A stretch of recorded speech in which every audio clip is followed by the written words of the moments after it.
If it's Thursday night, say yeah, for it's another edition of Strictly Sports College Football Thursday. Hello, friends. Anthony Florio here with you alongside Girl MF Michael Fletcher. Not sure if Michael Bullock will be joining us. If he does, we'll catch him up on what he missed. If not, we'll just see him. We'll hopefully see him tomorrow night on NFL Friday. We do apologize for the delay for the late start.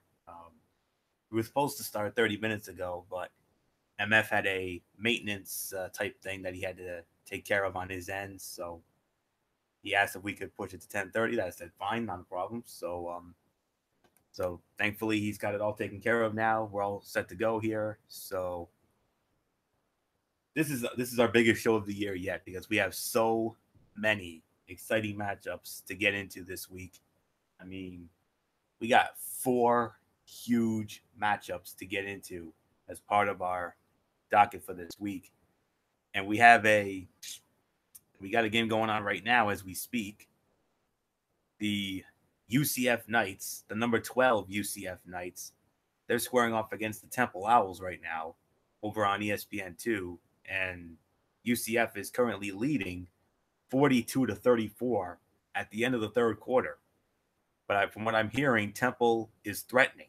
So it's definitely something we have to keep an eye on here. So if you want to watch, it's over on ESPN with Dave Fleming, Gene Chizik, Dusty Dvorak, and Laura Rutledge. So check it out if you can, if you want to see what's going on. Temple, or I should say UCF rather. UCF opened as 10 to 10.5 point favorites. So yeah, so that's a good one. I mean, it's one of your typical American Athletic Conference shootouts. So definitely keep an eye on that. But now, without any further ado, let's dive on into the remaining games as part of our docket. And we got a good one tomorrow night as well. Tomorrow night, it's going to be the number 25. Now, when I announce the rankings, let's keep in mind, when I announce the rankings for these teams for this week, they will reflect where they're ranked in the inaugural college football playoff ranking system. So when you hear the number, that's if you hear your favorite team called, that's where they are. So they came out this past week. Some surprises, some not so surprises. So remember, we're going off that. So, but our power poll, when we do that, they will not reflect the playoff rankings whatsoever. Let's just keep that in mind. So with all that being said, let's start off with our first game that will go down tomorrow night. It'll be at 7:30 over on ESPN2. The number 25 Virginia Cavaliers. They're going to be at home squaring off against the Pittsburgh Panthers, Scott Stadium in Charlottesville, Virginia. And on the call for that will be Clay Matvick with Dan Orlovsky and Paul Carcatira. Virginia opening up as 7.5 point favorites. And this is a vital game for Bronco Mendenhall's team, which could improve to 5-1 in ACC action and move one stunning step closer to a Coastal Division title. However, Pittsburgh is always good for a weird upset, but I think Virginia's defense should win the day. So I'm going to go with Virginia to beat Pitt. My final score, 35-20. Nothing more to say. Good old MF, Michael Fletcher, come on in. Virginia finding themselves ranked in our first college football playoff rankings. They're number 25, but Pittsburgh has always been known to pull a weird upset over the years. Oh yeah, they've been a thorn in the sides of many teams in the college football playoff. If you remember last year, they ended Miami's hopes of a national championship. As many people know, Miami came off that. They had 2 monster wins, one against Virginia Tech. Then they absolutely manhandled Notre Dame. That ended Notre Dame's hopes of a national championship. Then Miami had everything going their way. Basically, all they just had to do was run the table. They were gotten into the college football playoff. They went up against Pittsburgh at Heinz Field in Pittsburgh and got upset. And that ended any hope for the U to play for the national championship. So obviously, Virginia is a little more different because many people don't believe Virginia can make a run here.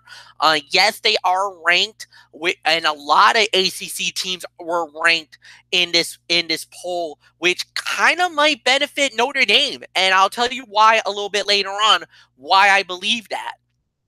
Because, well, I'll get into that later. But to go up against Virginia, that Pittsburgh has to do, you kind of have to play the perfect game against Virginia. Virginia is pretty good on defense, pretty solid on offense. You kind of just had to try to take this crowd out of the game early. Jump on Virginia, try to impose your will. I just don't think they're going to be able to do that. And I agree with you, Anthony. I think Virginia will win this game, and they're going to win this by at least 2 touchdowns. So nothing more to say. On to the next game. And keep your mic on, MF, because you'll be leading off on this next matchup. And ironically, we're going to be staying in the ACC as we get into the Saturday slate of action. The number 2, Clemson Tigers. They're going to be at home at Memorial Stadium in Death Valley. They're going to be hosting the Louisville Cardinals, high noon over on ABC. And on the call for that game, it will be Mark Jones with Dusty Dvorak and Molly McGrath.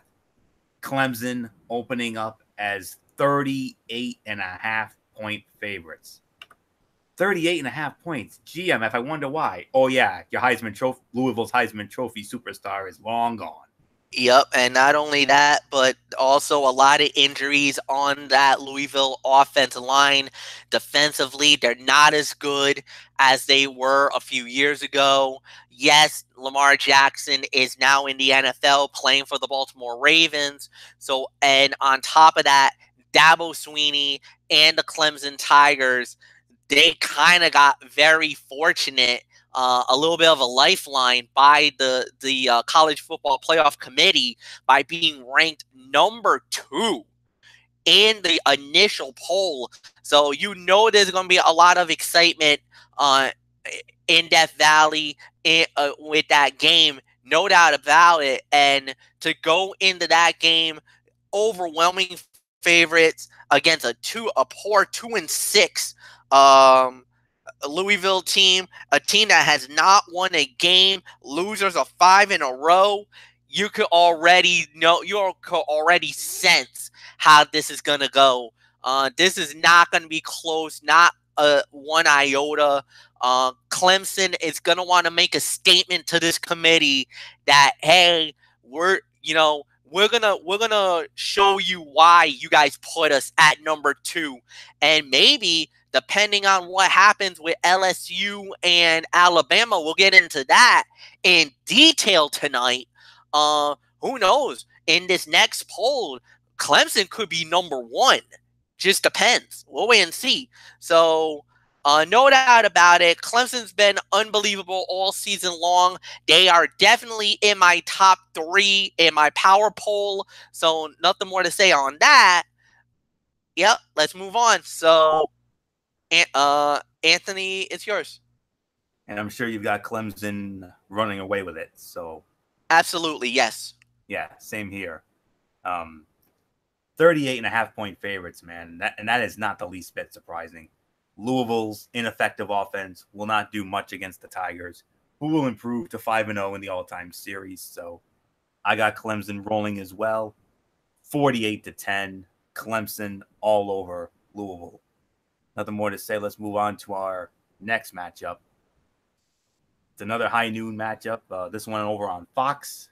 We have the number 10 Ohio State Buckeyes at home at Ohio Stadium, the Horseshoe in Columbus. They're going to be hosting the Nebraska Cornhuskers. This, like I said, over on Fox. We have Joe Davis, Brady Quinn, and Bruce Feldman on the call. And Ohio State opening up as 18 to 19-point favorites. So, head coach Scott Frost's offense is steadily improving behind quarterback Adrian Martinez. The gloom of Nebraska's 0-6 start is basically in the past. However, the Huskers still haven't shown they can hang with a competent scoring attack. And Ohio State is the best one they'll have seen this year. So there's no doubt about this one. Ohio State no trouble with this one.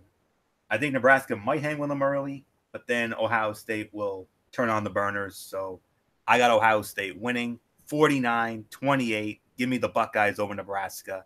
So MF, I mean, Ohio State at number 10, how does that strike you? Well, I think the committee's just awarding Ohio State because of their great play earlier in the season. You know, they were one of the top 4 teams in many polls going in, and then they had that absolute monumental collapse. Basically, it was an absolute beatdown, an embarrassing performance against Purdue in Purdue that absolutely was just an absolute wipeout. If you remember, it was just one of those nights that nothing went right for that team, and they got absolutely smashed. Now they had 2 weeks to stew over that loss, that embarrassing performance. So you know Ohio State is going to be really motivated for this game. And plus, on top of that, there's a lot of one-loss teams if you really look at the initial poll when it comes to the college football playoffs. So, you know, one of these top 4 teams start dropping, you know, they still control their own destiny, Ohio State. They have to win out. Obviously, now that game against Michigan becomes even more bigger than ever before, but let's pump the brakes because Michigan's got a big game coming up on Saturday against Penn State. We'll get into that game a little bit later on tonight.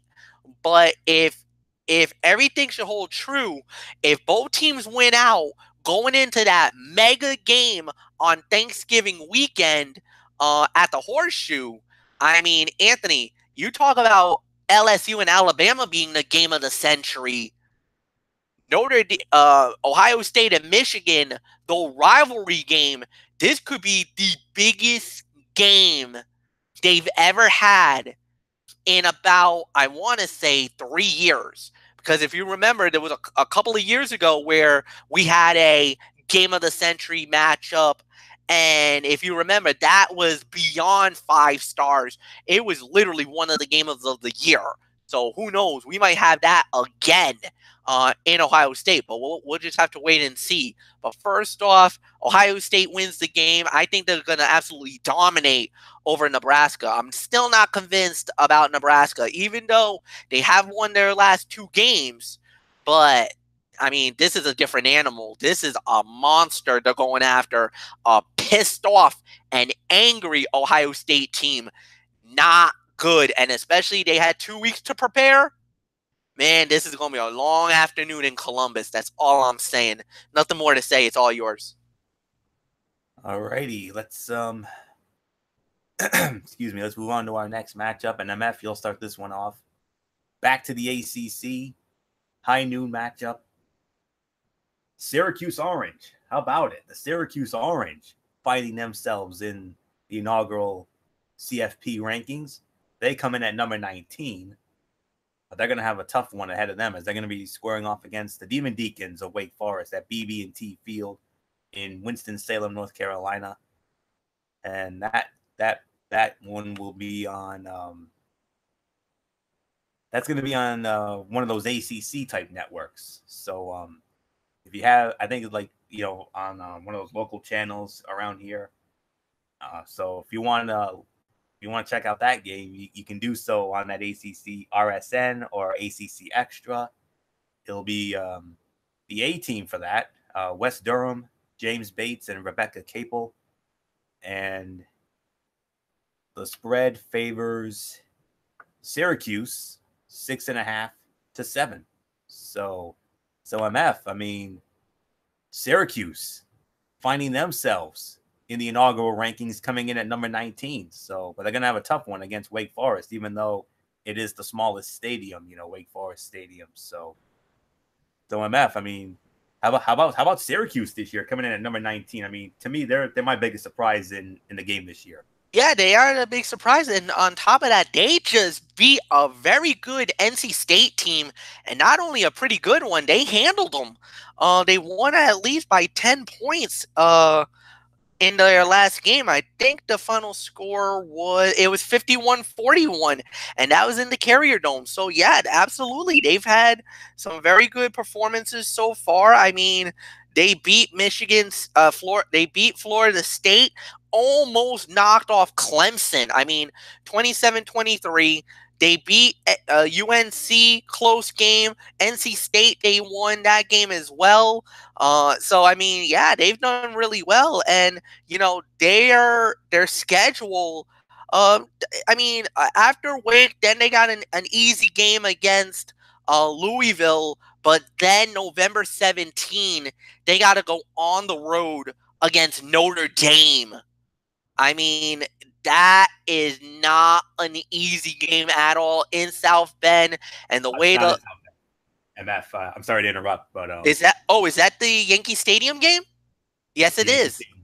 Okay, I stand corrected. I thought it was in South Bend. No, it's Yankee Stadium. Okay, but it's gonna be a tough matchup, and then they close the season with another team that's actually in the college football playoff top 25 with BC Boston College at the end of the season. So I mean, it's a remarkable story what Syracuse has been doing. Yes, big surprise, no doubt about it. And Wake Forest, you can't sleep on Wake. Yes, Wake is 4-4. A lot of people are gonna poo-poo over that. But I mean, look, they gotta turn it around. Obviously, they beat Louisville handily in their last game, 56-35. They just got to try to turn it around. They lost 4 out of their last 6, going up against a Syracuse team that you really want to get a big victory here off of. It's just gonna have to wait and see. So no doubt about it, big game. But I think Syracuse is going to win it. I think they're poised for a nice run, especially towards the end here of the ACC season. Like I said, their biggest game to date, or their biggest game yet, is going to be Notre Dame in about 3 weeks. That's going to be a make or break moment because, like I said, every game from here on in, Notre Dame is on notice. One loss. Well, no, I shouldn't worry about Notre Dame. We'll talk about them because they're playing later on today, later on in the schedule. So Syracuse will win. Nothing more to say. Anthony, go. Yeah. Winston-Salem, North Carolina should host a scoreboard breaker, considering Syracuse and Wake Forest have combined for 7 50-point outbursts this season. I'm leaning away from Wake's dreadful pass defense, but the opposite result would not be surprising in the least. But I've got Syracuse winning this one without a doubt. Get this final score: 52-42, almost similar to the NC State score from last week. So 52-42, Syracuse over Wake, continuing their winning ways. So let's move on to our next high noon matchup. And to me, when it comes to the noon games, I got to say this is the big one right here. The number 20 Texas A&M Aggies squaring off against the Auburn Tigers at Jordan-Hare Stadium in Auburn, high noon over on ESPN. And working that one will be Bob Wischusen, Brock Heward, Allison Williams, and the spread favors Auburn. Auburn actually opening up as 3.5-point favorites. So after 3 straight one-possession wins, Texas A&M dropped its Week 9 clash at Mississippi State. A 3rd straight road contest will be challenging for the Aggies, but Auburn's surge against Ole Miss feels more like a product of a horrible Rebel defense than Auburn figuring out its struggles. I apologize to our friend Lindsey McCormick, but I'm sorry. I got to go with A&M in this one. 24-20. I got A&M over Auburn. To me, when it comes to the noon games, this is the best one right here as far as I'm concerned, and the most compelling, if I'm going to be real honest. So nothing more to say. I'm F. A&M, I got them winning 24-20. What says you? Upset. That's what I'm calling. I think Auburn's going to do it. Their defense have gotten better, especially after that tough luck loss against LSU. They're just getting better and better week in and week out. I'm not convinced on A&M. I don't know why. I think that they're skewed. I think there's something there. I think they're really good. I like what I see, but I hate to say this, but I'm gonna say it, and I'm gonna really offend a few people here. I think A&M is a fraud. I think for them to be this high up at this point in the season, I am absolutely dumbfounded about it and everything else. Yet, I mean, look what happened. They just lost to Mississippi State. They lost to Mississippi State, and then they got rolled they lost a close game to Clemson, got destroyed by Alabama, but I mean everybody else that gets destroyed by Alabama. And then the loss last week to Mississippi State. I'm sorry, they don't play good on the road. That's already been proven. 3 games that they played on the road, they lost. The games that they've played on the road, they're 1-2, and now they're going up against an Auburn team that is right now 5-3 overall. And on top of that, they come off a nice victory over Mississippi, and now they're going up against that team. And the one thing I would be a little worried about, and I'm going to be real honest, the one thing I would be worried about if you're Auburn is that you're not overlooking A&M, because look who they got next. They got to play Georgia in Athens. So hopefully they're not overthinking it, thinking past. Then I would probably say, okay, there might be an upset in the making, or that there could be a loss down the pipe. But come on, Auburn's gotten this close, this far, and they've had a couple of games. I'm sorry, there's something about this that doesn't feel right. And I understand where you're coming from, Anthony, on this one, but I hate to say this, but I am not as high on A&M like you are. So, nope, wrong, going Auburn for the upset, 27-21, Florio, go. I'm surprised you didn't break out the infamous wrong like that old show you used to do. So, all right, let's move on to our final high noon matchup. This is over on the old FSN. Wow, I didn't even know that network still existed. All right. The number 24 Iowa State Cyclones squaring off against the Kansas Jayhawks at Memorial Stadium in Lawrence, Kansas. FSN, like I said, will have it. It'll be with Mark Followell, with Brian Baldinger and Leslie McCaslin. And it is Iowa State opening up as 14.5-point favorites. So, MF, I mean, despite Iowa State only being 4-3, the committee put them in at number 24.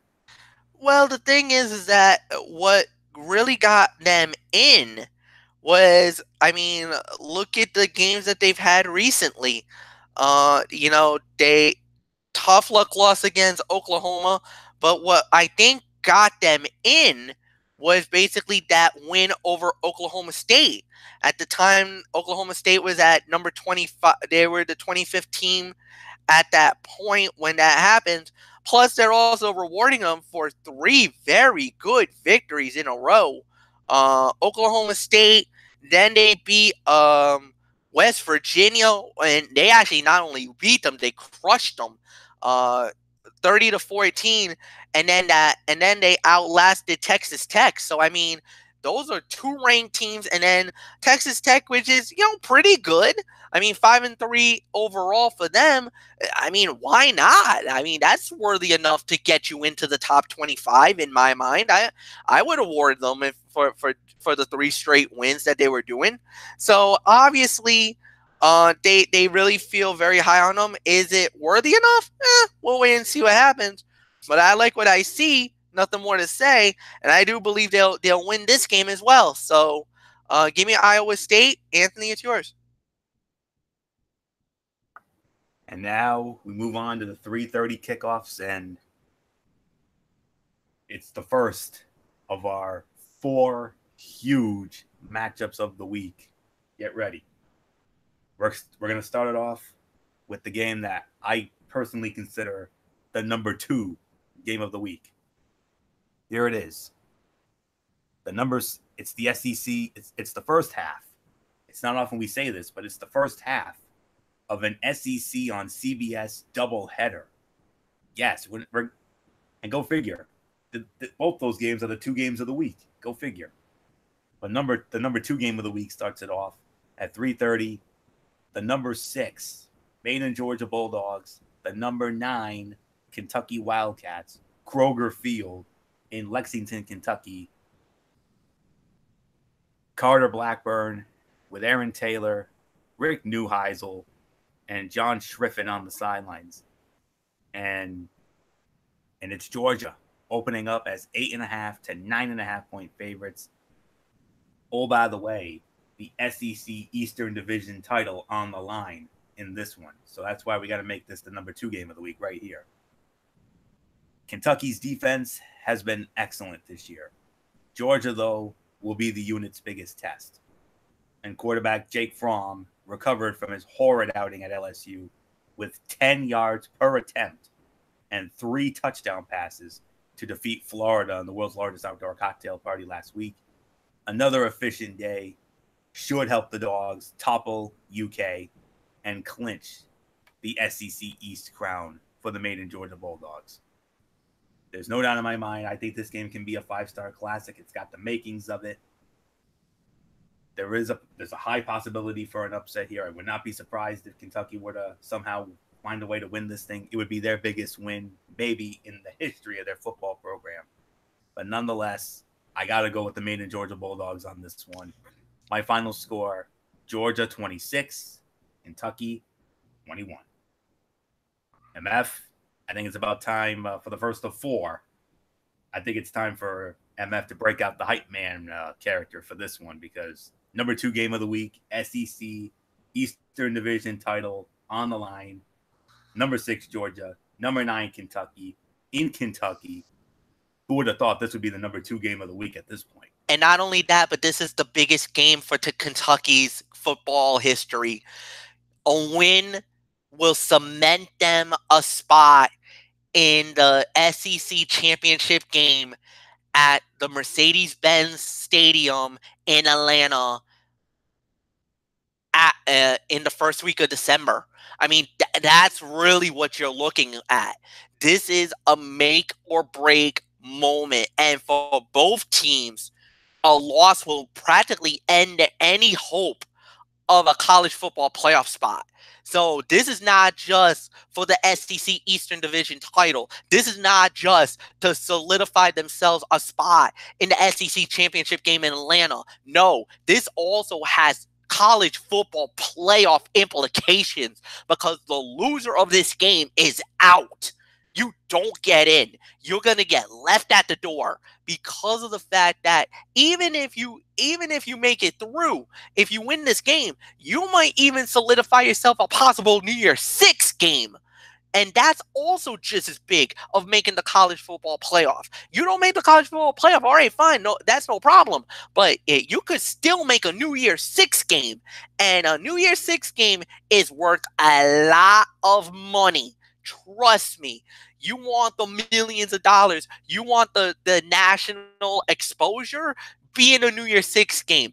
Be in one of those, be in the Cotton Bowl. Be in the Peach Bowl. Fiesta Bowl, Orange Bowl.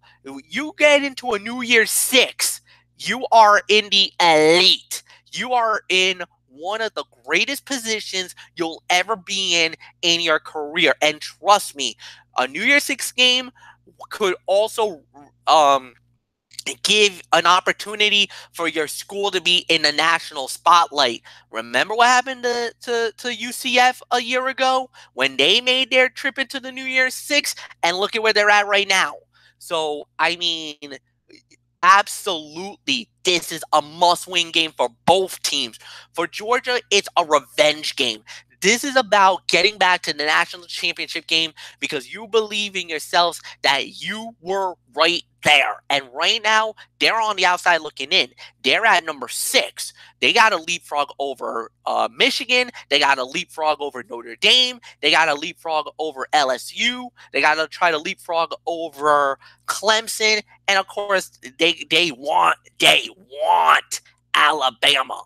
There is no doubt in my mind, if there's any team that's itching and wanting a fight for the national championship, they want the Crimson Tide. They want to roll tide their asses right out like they got about 1 year ago when they got their hearts ripped out in overtime. So no doubt about it.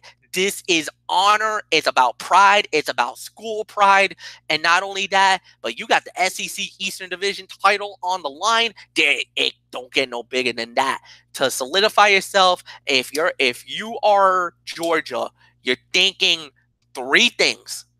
1, you want to win that game.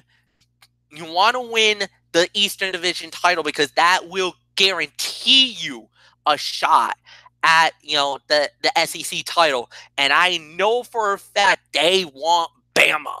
They want them at the end. They want them playing for the SEC championship game because here's the thing. That SEC championship game will be even bigger than ever before because it's not only a national championship rematch, but on top of that, it will solidify who goes to the college football playoff.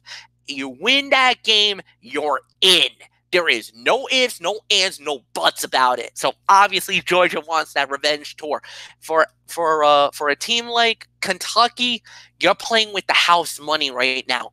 Nobody thought you were going to make it this far up. Everybody had you at the bottom of the barrel, thinking no way, no how that you're not going to make it. And slowly but surely, they've been one of the big surprises. Being at number 9, you're in a great spot right now because, obviously there's going to be a lot of jostling. A lot of teams are going to start falling. An upset here, an upset there. You start rising up in the rankings. Who knows? By the end of this, they could end up being in the top 4. And if they do, they're playing for the national championship. You don't know. So at the end of the day, you want the best out of each team. And this is going to be a fight for honor and everything else. But Anthony, I got to go with the more established team, and that's Georgia. And you make some compelling arguments about both teams and what this means. For Kentucky, everybody recognizes you guys as a basketball school. You're not in that upper echelon of college football. Trust me. You pull an upset and you knock over Georgia, people will be talking about you. You will be noticed. Trust me, you will be noticed. So you're going to play tough. This is going to be a great game, but I'm going to say it. I believe this is going to be the moment where Georgia solidifies themselves. They go to the SEC championship game.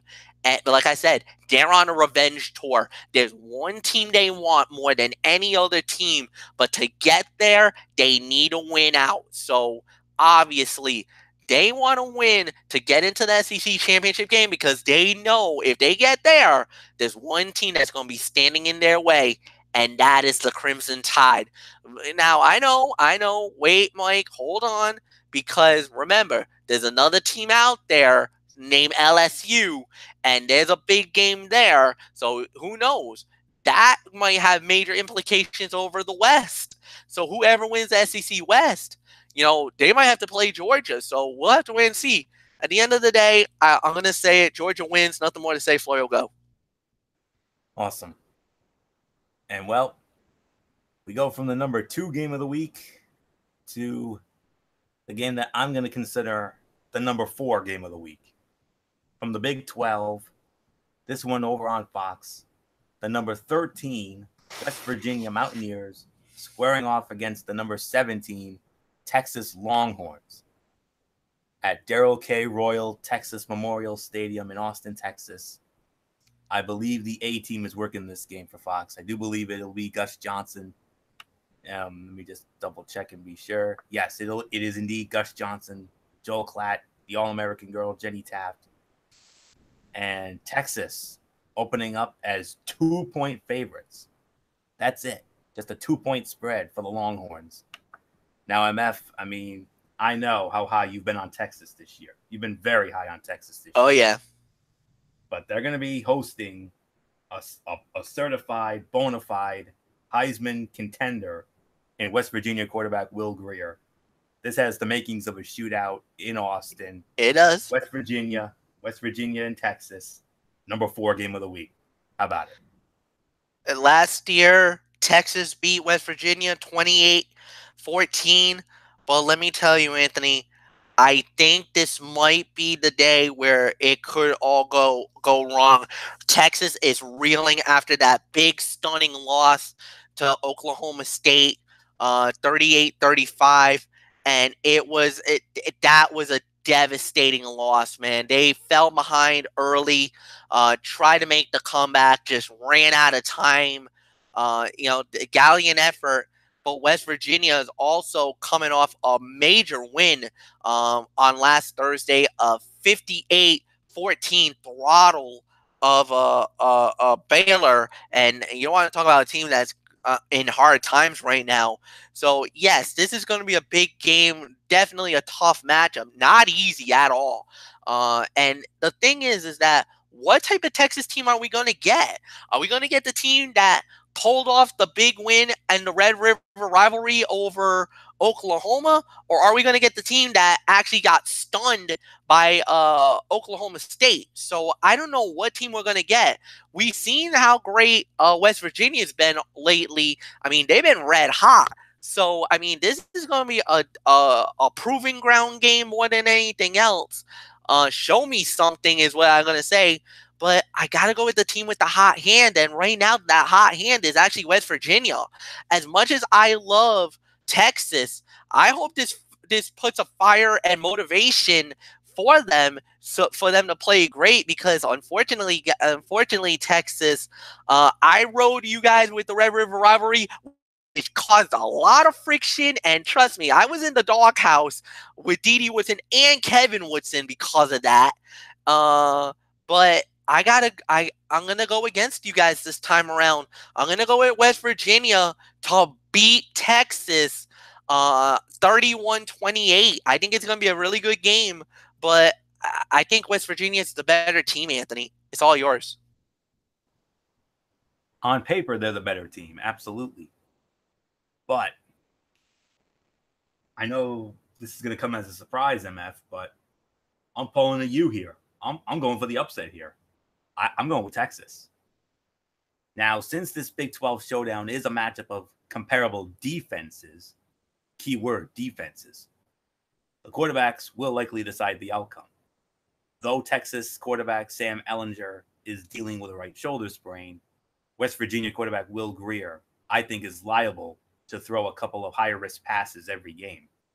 And I think those mistakes will outweigh his production in Austin. So I am going with the upset. I am going with Texas to defeat West Virginia. A little bit higher scoring than MF has it. 34-31 Texas over West Virginia. How about that? So let's move on to our next 3:30 matchup. This one over on ESPN2. We have the number 16 Iowa Hawkeyes squaring off against the Purdue Boilermakers at Ross-Ade Stadium in West Lafayette, Indiana. This one is over on ESPN2. We have Jason Benetti, Kelly Stouffer, Olivia Decker on the call, and Purdue opening up as 2.5 to 3-point favorites. And guess what, folks? I'm pulling the trigger again.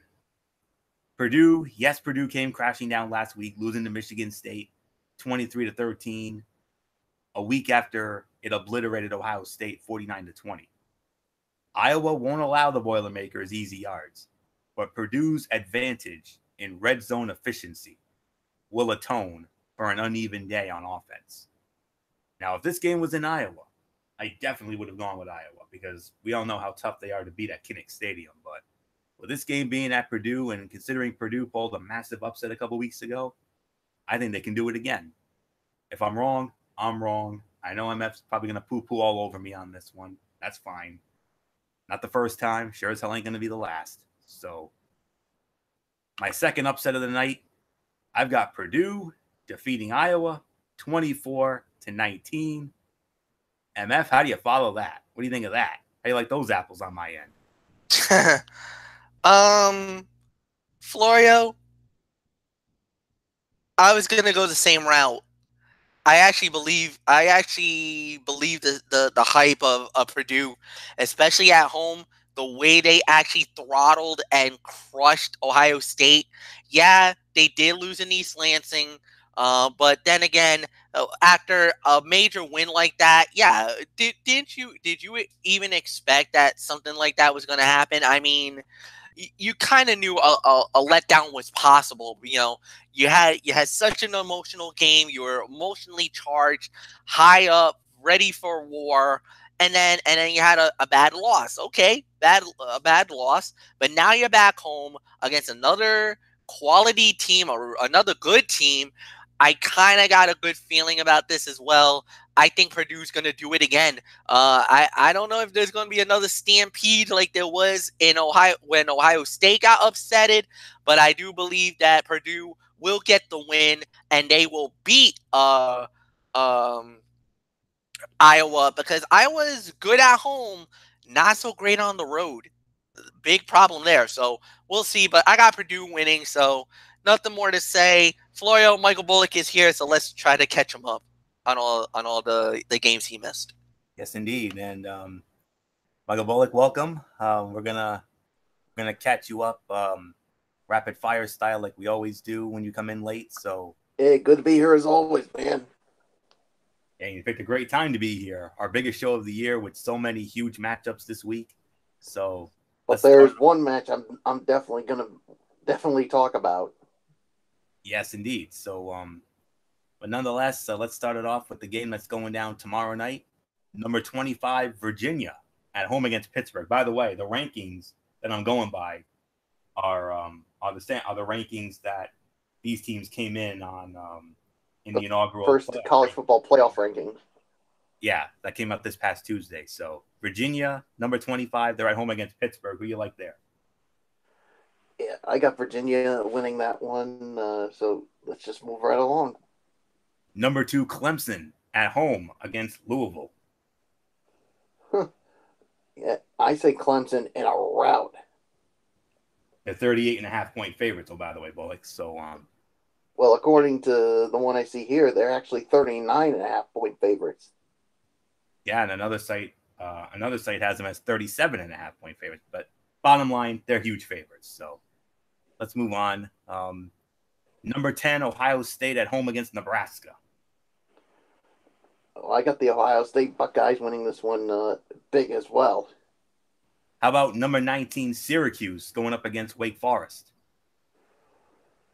Boy, I got Syracuse winning this one, and I'll tell you what, I like what I see from them. I mean, they're doing really good this season, so yeah, there's nothing more to say. How about number 20, Texas A&M against Auburn? Man, this is a tough one, and I can't believe what I'm seeing here, Florio. Auburn's actually favored by 4. Mm-hmm. I mean, that's hard to believe that, but I'm actually going to go with Texas A&M to win this one. All right. Number 24, Iowa State going up against Kansas. Oh, I got Iowa State winning that one. The number 2 game of the week, the first half of an SEC on CBS doubleheader. Number 6, Georgia. Number 9, Kentucky. The number 2 game of the week, the SEC Eastern Division title on the line. Who you got? And who's doing commentary on that one? Carter Blackburn with Aaron Taylor, Rick Neuheisel, and John Schriffen. All right, so I gotta. This is gonna be a tough one here. I'm gonna have to go with the Maine and Georgia Bulldogs to win this one. The number 4 game of the week. Number 13, West Virginia. Number 17, Texas.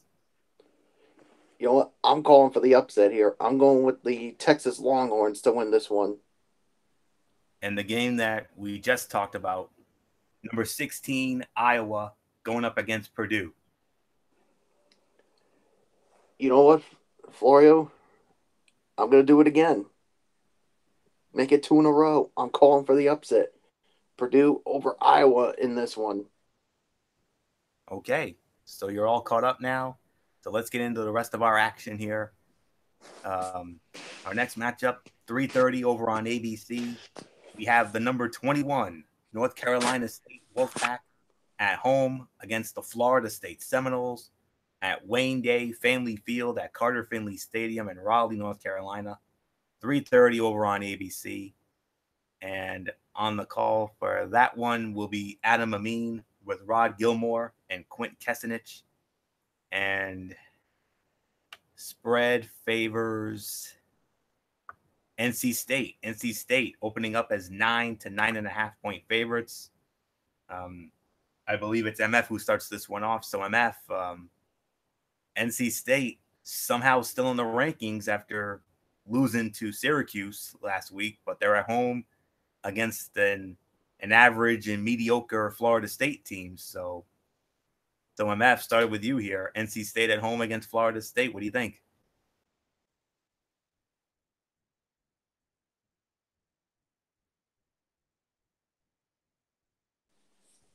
Okay. All right, MF. Yep. Sorry, sorry guys. I forgot to unmute my mic. All right. So, what game are we talking about, Anthony? I'm sorry. I was a little sidetracked. That's okay. Florida State against number 21 NC State. All right. Well, look. Let's be realistic, guys. Florida State has had a tough year. I think we all can agree with that. There was a lot of expectations for them during the season, and it just never really panned out. NC State's doing pretty well for themselves, but they have been struggling lately. They've lost 2 back-to-back games. We did talk about them getting crushed by Clemson. Then, of course, last week was the big loss to Syracuse. But both games were on the road. Now they're going up against a Florida State team that, I kind of don't really have that much high hopes for. I think a lot of people don't either. Going into it, there was some expectations, but then everything kind of went down in flames early in the season. It's been kind of an up and down year for them. They got crushed by Clemson last week, which was no big surprise. Then they got to play Notre Dame in South Bend next week. That's a primetime game on NBC. I don't like the schedule for them at all. I don't like where it's going. Unfortunately, I do believe NC State should be able to bounce back, get a victory here, and end their minor 2-game slide. Nothing more to say. Anthony, it's all yours. I mean, Michael Bullock, it's all yours. Yeah, I'm gonna go with NC State as well. I mean, like you said, they've been playing well, but like you said, if Florida State was still that powerful team, who knows? This could be a good one, but it's been a very disappointing season for Florida State, and I got a bad feeling this is not going to end well for Florida State again. So I got the Wolfpack winning this one. Florio, it's yours. I got NC State as well. I mean, Florida State needed a rescheduled game to continue its bowl streak last year. It'll probably end at 36 unless the Seminoles somehow, some way steal one at NC State. Although the Wolfpack's defense has been shaky lately, the front seven should generate enough pressure to contain FSU. So I'm going with NC State in this one. My final score, 27-23 in favor of NC State. Oh, boy, gentlemen, here we go. The number 3 game of the week right here. A 3:45 kickoff over on ESPN. The number 14 Penn State Nittany Lions. The number 5 Michigan Wolverines. Michigan Stadium, the Big House in Ann Arbor. And you're not going to believe who's actually calling this game, guys. You normally see them on Saturday night on ABC. They're working this game. It's how big this one is. Chris Fowler, Kirk Herbstreit, Maria Taylor. A rare afternoon game for them. They're calling this one. And who knows? Don't be surprised if Tom Rinaldi ends up sneaking in there. You never know. He could. Michigan opening up as 10.5-point favorites. I believe it's Michael Bullock who starts it off. So, Bullock, here we go. Number 3 game of the week. Your Michigan, number 5, at home against number 14, Penn State. Oh, boy, is this going to be a beauty. Yeah, and like you said, Florio, so big. I mean, you have the A team that we normally see on Saturday Night Football calling this one. It's a rare time we get them for an afternoon game. I mean, the last time I remember they did an afternoon game was, I think it was actually the big one, Michigan and Ohio State, if I recall correctly. So, yeah, this is a big one here in the Big Ten. I mean, this could definitely determine who's going to be playing for the Big Ten championship later on this season. I mean, Michigan. I mean, what can you say? I mean, they've been playing very well. I mean, offensively. I mean, what can you say about them? I mean, averaging 420 yards a game offensively. It's pretty much evenly on, not just on in the air attack, but also on the ground too. Of course, Michigan has to deal with McSorley for Penn State, who I expect to have a big game here, but this is going to be a close one. I expect a close one all the way here. So I'll tell you what, guys, if this game wasn't Penn State, I would call for the upset. But because it's in the big house, I'm going with my team, the Michigan Wolverines, to win this one. I'm going to say my final score, I think it's going to be closer than what some experts expect. I'm going to go 28-24. Michigan barely beats Penn State. I expect Penn State to come out with force and make this game close, but in the end, Michigan's going to pull it out. So, Florio, it's yours. Explosive plays will likely be at a premium for both offenses. However, 4 straight games below 7 yards a snap is highly concerning for Penn State, particularly because Michigan is almost impossible to run the ball against. The Wolverines will win a low-scoring slugfest. I agree with you, Bullock. I got Michigan winning this game as well. 23-16, Michigan over Penn State in the big house. There's nothing more to say. It's hype man time. MF, Big Ten game of the week. The first of 2 huge tests for Michigan. They passed one big test when they had their way with Wisconsin. Can they have their way against Penn State? One, and then you get past Penn State. You got one left, and it's the Big Daddy. And obviously, it's about the revenge tour. The Michigan revenge tour is in full swing. And what that revenge tour is, basically getting even with the teams that you lost to a year ago. That team, those 4 were Wisconsin, Michigan State, Penn State, and Ohio State. First hurdle was to take care of Wisconsin. They did that. They handled them, no problem. Second hurdle was Michigan State. In Michigan State, they handled their business. They won that game. Now they go on against Penn State and had 2 weeks to prepare for this game. So this is a major test for Michigan because now they're ranked number 5. And on top of that, they control their own destiny to get into the college football playoff. So obviously there's a lot of excitement. There's a lot of everything going on. And what's been priding Michigan has been the great player Shea Patterson and him as a quarterback doing what he needs to do, running the football, throwing it when he needs to, and just controlling the game like Alex Smith does. Doesn't make the big mistake. You know, he is very, very, very aware of his surroundings. He's aware of what he does on all handles. So he's done a tremendous job. Then on top of that, yes, you talk about Michigan's defense, which is a top 10 defense in the nation right now. So without a doubt, this is a very good Penn State team with Trace McSorley as quarterback. You got to keep your eyes on the swivel on this one. So anything can happen. It's going to be a great battle. But like you said, Anthony, I believe Michigan they're poised for a big run here. You don't want to let down now. So I think Michigan will win this game. This is not going to be an easy matchup, and this is not going to be an easy game. 24-14 is my final score. Somewhat of a low-scoring, mid-scoring affair. That's what Michigan's been doing lately. I think it's going to be one of those type of games. Bruising, hard-nosed, in your face. It's going to be a little bit of a defensive struggle, but I do believe, you're going to get some offense as well. So I think it's going to be a mixed bag. It's going to be a little bit of your style of game and a little bit of my style of game.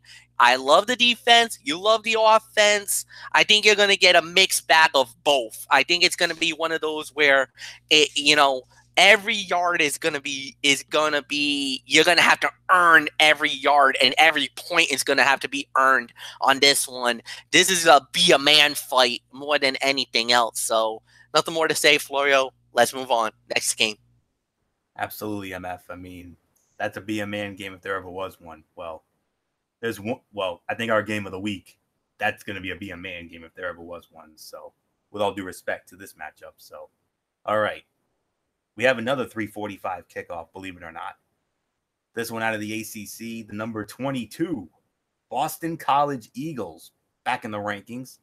They're going to be going, they got a tough one. They're going to be scoring off against the Virginia Tech Hokies at Lane Stadium in Blacksburg. Oh, boy. This is on another ACC network. This is on Raycom or ACC Extra. We have Tom Wormy with Dave Archer and Larisha Harris. They will be on the call, and Boston College is opening up as a 2-point favorite. Boston College used a whole lot of misdirection and power running. Well, let me back that up. Boston College used a whole lot of misdirection and power running to frustrate the U during a 27-14 win last week at home. Virginia Tech will do more than throw slants and bubble screens to attack BC's defense. Imagine that, Coach Richt.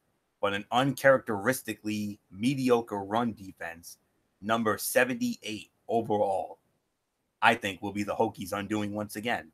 So I'm going with Boston College to actually pull this one out. I say Boston College will win. My final score, 31-24, BC over Virginia Tech. But I would not be surprised if the Hokies were to somehow steal one here, considering it's in Blacksburg. So nothing more to say. Give me BC 31-24. So MF, I mean, can BC keep it going, especially after that nice win against the U last week? Far and away their biggest win this year.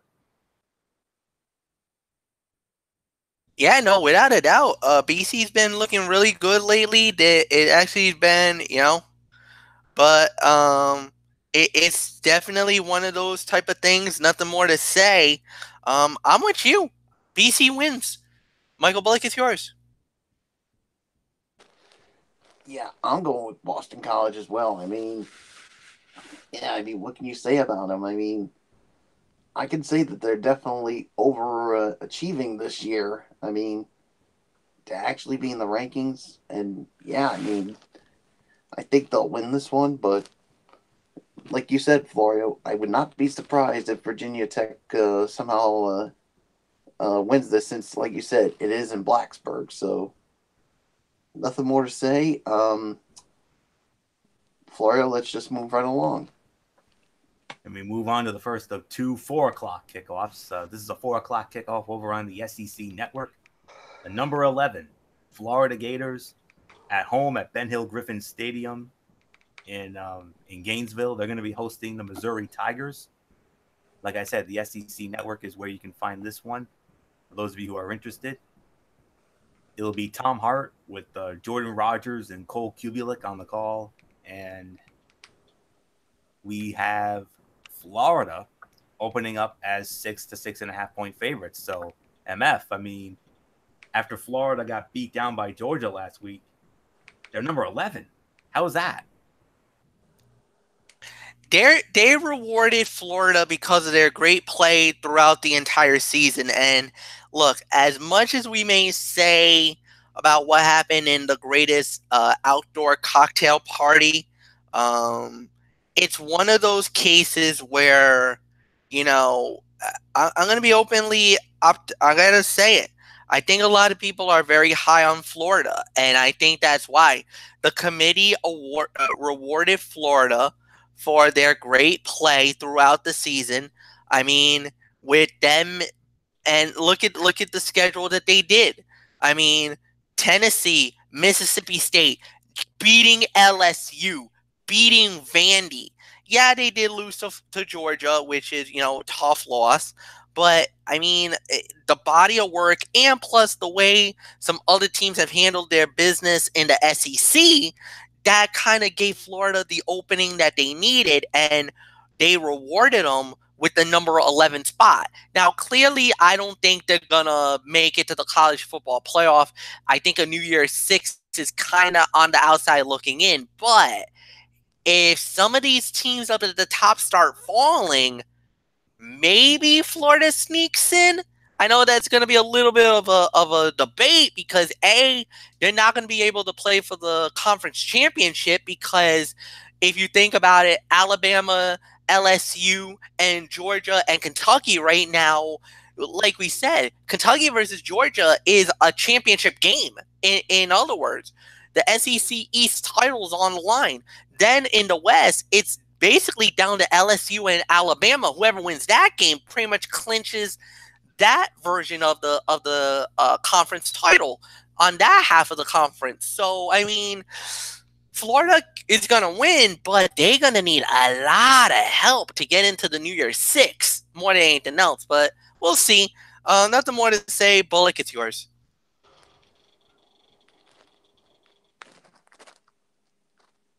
Yeah, you said Florida wins, right?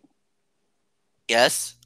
All right, I just wanted to be sure. So, yeah, I mean, yeah, I got to go with Florida as well. I mean, what can you say about them? I mean, they're certainly looking pretty good, but yeah, if they want any kind of chance of competing for an SEC title, they're going to need a whole lot of help, which unfortunately I don't see happening. So I got Florida winning. So Florio, it's yours.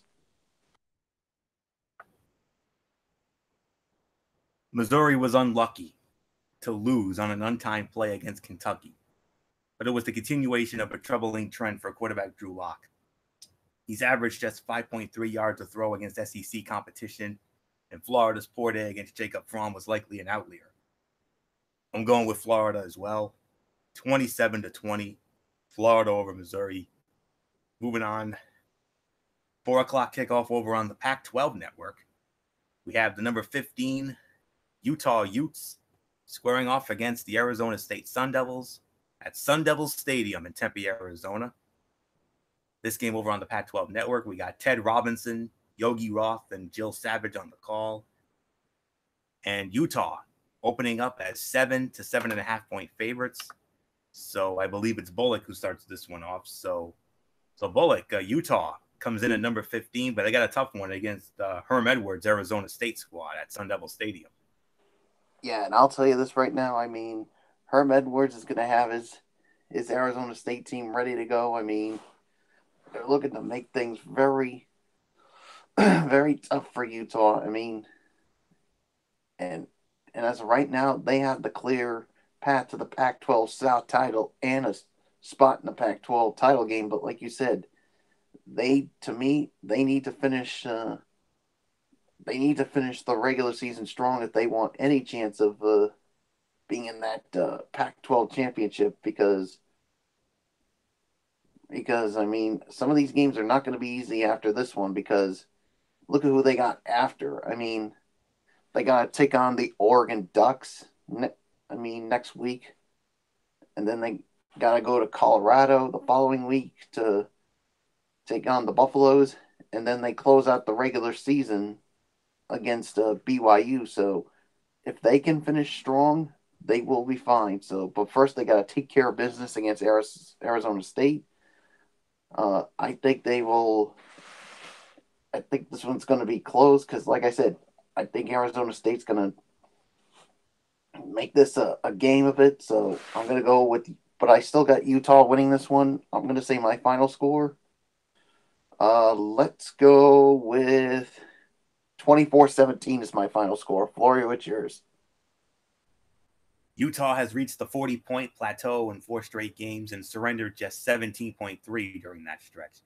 Barring a surprise surge from Arizona State, which has struggled mightily recently, the Utes should record their 5th consecutive win.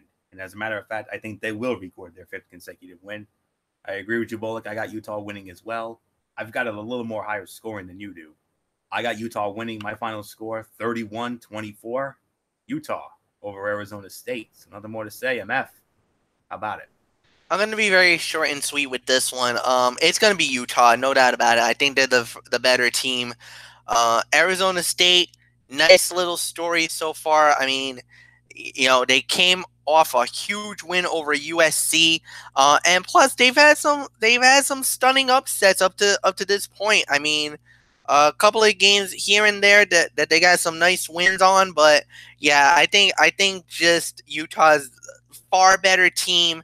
I don't know. It's gonna be a tough game, but I think Utah's got enough in the tank to win the game. So nothing more to say, Anthony, and let's move on.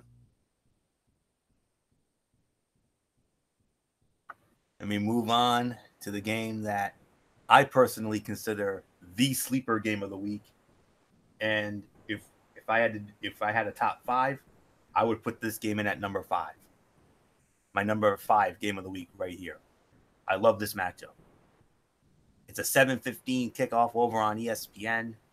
The number 4 Notre Dame Fighting Irish squaring off against the Northwestern Wildcats at Ryan Field in Evanston, Illinois. ESPN is where you can find this matchup. Sean McDonough, Todd Blackledge, Holly Rowe will have the call, and Notre Dame opening up as 10-point favorites. Before I get into my note here, I'm going to be real upfront with all of you. I'm scared of this game. I'm not going to lie. My confidence level normally would be sky high, but at this point, with how great Northwestern has been this year, this is the trap game of trap games for Notre Dame right here. Well, this is one of 2 trap games, if I'm going to be real honest with you. I'm not worried about Florida State at Notre Dame Stadium on Senior Day. I'm definitely not worried about SC in the Coliseum with how mightily they have struggled this year, much to my delight. But this is one of 2 trap games. You talk about Michigan, how Michigan has 2 very tough games left. Penn State this week and in a few weeks, Ohio State. Those are the 2 games that Michigan fans are definitely nervous about. This is one of 2 remaining games for me and any other Notre Dame fans, Derek Ferreira included, that I'm very nervous about. If this game was at Notre Dame Stadium, I would feel more confident about it. But with this game being at Northwestern, I'm not going to say I have zero confidence. I mean, of course, I've got confidence in my team, but it's not as sky high as you would think. And the other trap game I'm worried about is, of course, the Syracuse game at Yankee Stadium in a couple weeks. But first, you got to get down to business in this one, because we've seen what Northwestern can do. They beat Wisconsin this year. They took Michigan to the limit. They beat Michigan State. And now what? For better or worse, Northwestern quarterback Clayton Thorson will be the difference. He will need to have a near-perfect day to derail the Irish, who figure to silence a 127th ranked Northwestern running game. The Wildcats should and will keep it a low-scoring affair. However, Clayton Thorson does have a propensity for turnovers. And if that's the case once again here, that's going to shatter the upset hopes for all those Northwestern, for all those nice people over at Northwestern. It's some of our favorite personalities that come out of Northwestern University. J.A. Adonde, Michael Wilbon, Cassidy Hubbard, just to name a few. But as much as I respect and admire their talents, I'm sorry, my friends. Of course, I have to go with my team here, but it's going to be very close. I'm scared to death of this game. I will not lie. I'm very concerned, but I think Notre Dame should do just enough to squeak one out. I'm going to go with Notre Dame to win. My final score is 27-20. Notre Dame, all I can say to you guys, like Bullock's Patriots always like to say, do your job. Do not take this team lightly. Do not. They're scary good. Ask MF and Bullock and with Michigan. I mean, they should have beaten Michigan, but they gagged it away. So, I don't know. I mean, would I be surprised if Northwestern pulled this out? I absolutely would not. That's how good they are, friends. They are really that good. And that's why I'm calling this the sleeper game of the week. And I'm calling it my honorary number 5 game of the week right here. Notre Dame survives, but barely. 27-20. MF, I mean, you and Michigan, you Bullock in Michigan, you guys know all about Northwestern. About a month or so ago, they pushed you guys to the limits. Somehow, you found a way to win. But what does Notre Dame have to do to avoid what would be a mammoth upset here? I'm scared of this game. I'm not gonna lie. I'm gonna echo your sentiments, and I'm gonna put Notre Dame on upset alert. Yeah, you gotta put them on upset alert. This is a game you gotta watch out for. You know, Northwestern is sneaky good, and that's the thing. Defensively, they are unbelievable. That's the problem that, you know, I'm gonna say it. You're gonna have to try to figure out how to beat them because they come with waves of pressure. They blitz on you, you know, and these are not conventional style blitzes. They will come at you guys with linebackers where it looks like they're going to stack the box, maybe 7-8 deep, thinking run, and then they fall back into like a 2-zone coverage. So this was one of those games where Shea Patterson had a nightmare to deal with when we played against Northwestern. And, you know, your quarterback is really going to have to play out of his mind, and he's going to have to play a great game. You know, you got a dual threat. You got to run and pass in this situation. Basically, you got to hope your running game is really good and that they can elevate the game and help you guys, because if you get caught in 3rd and long situations, you're not going to make that many first downs against this team, because that was one problem that Michigan had as well in that game, is that a lot of the times we were getting backed up in 3rd and 7s, 3rd and 8s, 3rd and 12s, you name it. You got to kind of want to move the chain, move it downfield, be consistent. That's really the way to do it. And then offensively, if you're Notre Dame, you just got to try to get pressure on the quarterback. Do not let him get out and start throwing it into the receivers, because they do that. That might not be good for Notre Dame. But again, Notre Dame is a more well-balanced machine. They are a lot more better. I'm not really high on their offense. I really like their defense. I think their defense is a little more stronger than they were in yesteryears. So I really believe Notre Dame will win the game. But like you said, you say you're very concerned, that you're very nervous. Quite frankly, Anthony, you got every right to be, because Northwestern went up against Wisconsin and they crushed them.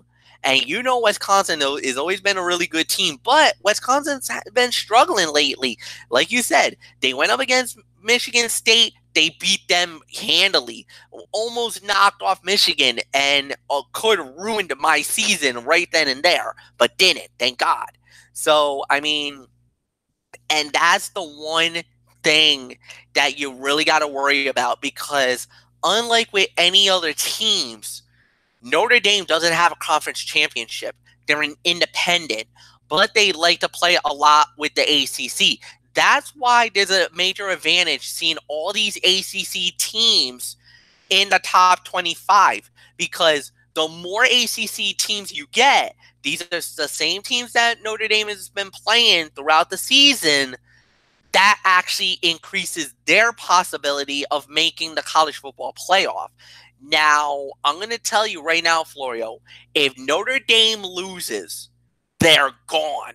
There is no one-loss thing or anything like that, because of the fact that the loss would be so demoralizing, and with so many other teams looking at the opportunity, I think a one-loss Notre Dame team will not be enough to get them into the playoff, especially when you got the SEC champion, the Big Ten champion, right then and there. That's 2 spots already taken.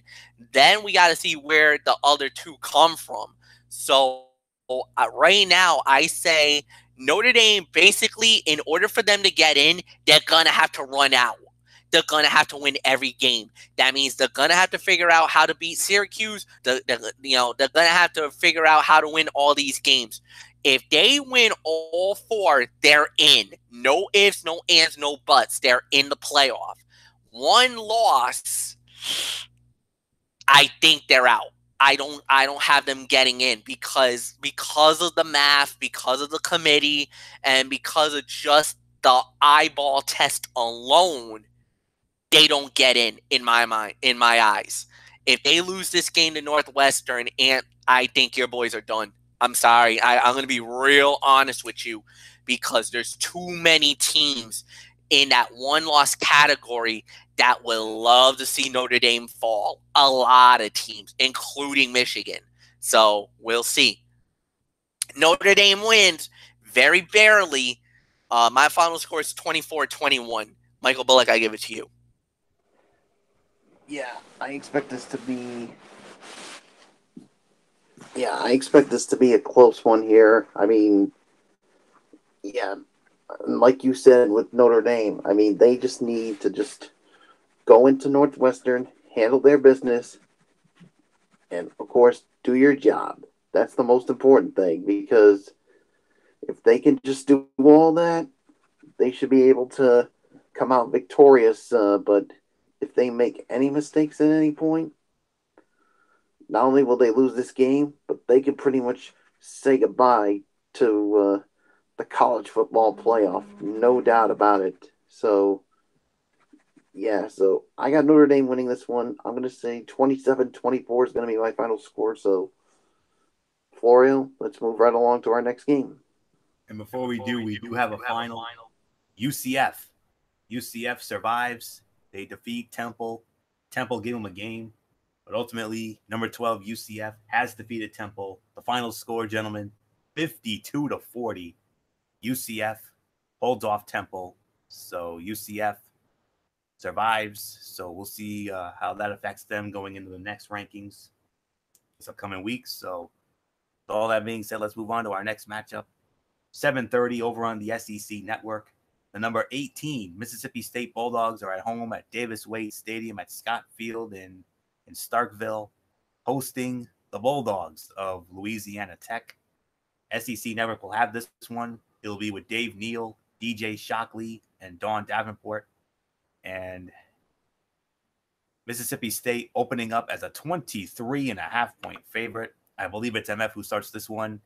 MF, this should be an easy win for Mississippi State at home. Absolutely, no doubt about it. I'm not going to dwell too much on it. Mississippi State wins. Michael Bullock, it's yours.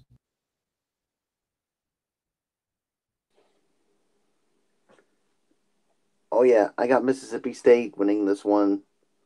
Florio, it's yours. If the version of Nick Fitzgerald who showed up last week reappears, Mississippi State should cruise past a solid Louisiana Tech squad. At his best, the dual threat quarterback is a dynamic complement for a top defense.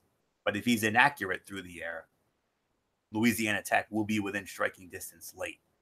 But nonetheless, I got Mississippi State winning this one, 29-17, Mississippi State over Louisiana Tech. All right, gentlemen, are you ready? It's time for the game of the week. not just the game of the week, but up to this point, the game of the year right now. The second half of the SEC on CBS doubleheader in prime time, 8 o'clock on CBS.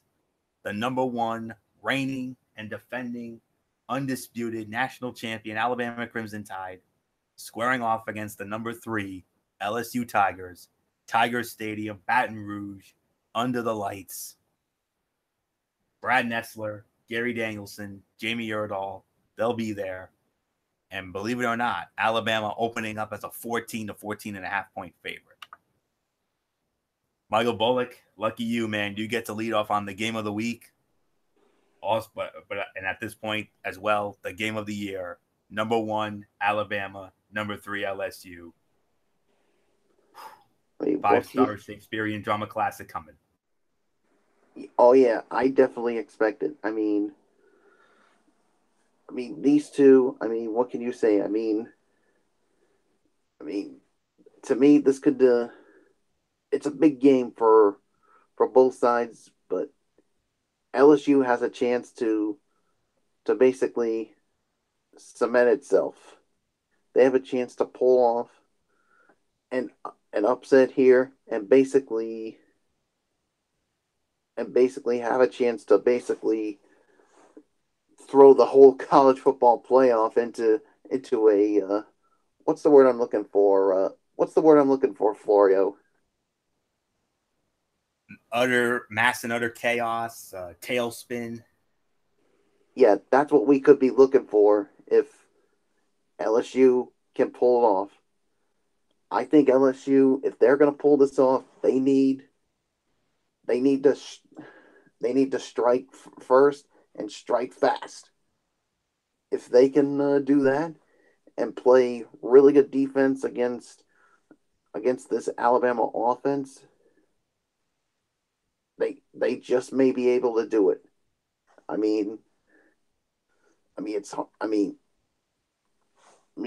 Alabama has dominated some of the matchups here against